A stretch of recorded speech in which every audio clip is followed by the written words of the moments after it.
you've talked me through now the fact that there's this division between dynamic quality and static, stable quality, and then you subdivided that. But let's go back to dynamic quality, because in a way part of the difficulty is that you don't want to define it, can't define it, that it blows the whole game out of the water if you try and define it, and yet that's exactly what it was.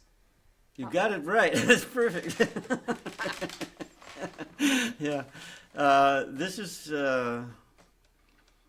why Zen sounds so mysterious, because ultimately any explanation you give of dynamic quality is going to be static the moment it's out of your mouth.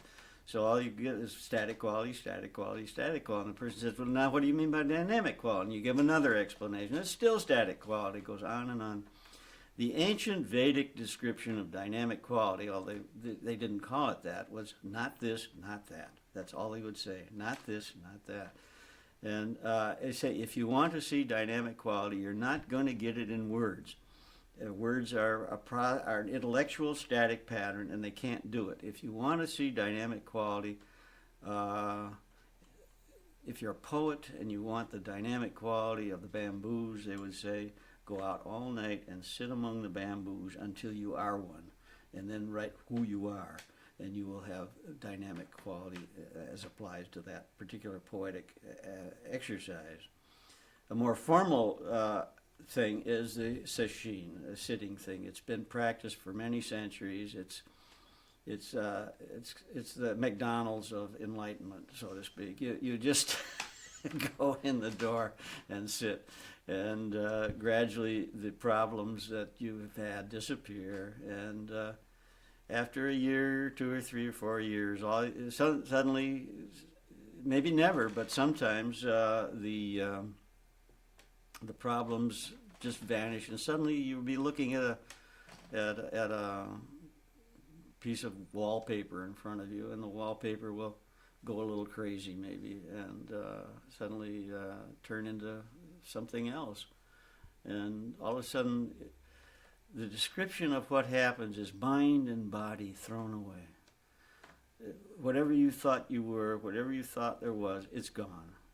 And to your surprise, it hasn't gone at the same time. So now you've got that which was gone and what that which is. And it is a different world, but it isn't a different world. I compared it in one thing to a sock, that you're a bug, inside this smelly sock, and that's your life.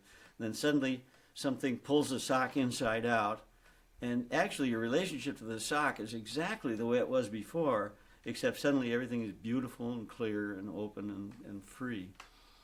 Again, anything I tell you about dynamic quality will not be true. The only dynamic quality you're ever going to really learn is the quality you discover for yourself.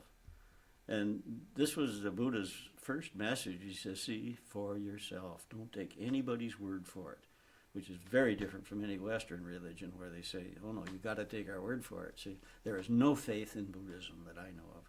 No faith in anything whatsoever except your own ability to learn.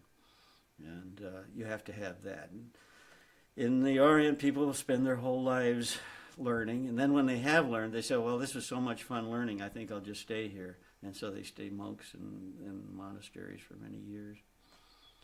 It's a very profound way of understanding, and I'm happy to see that in recent years, more and more people in the world are coming to that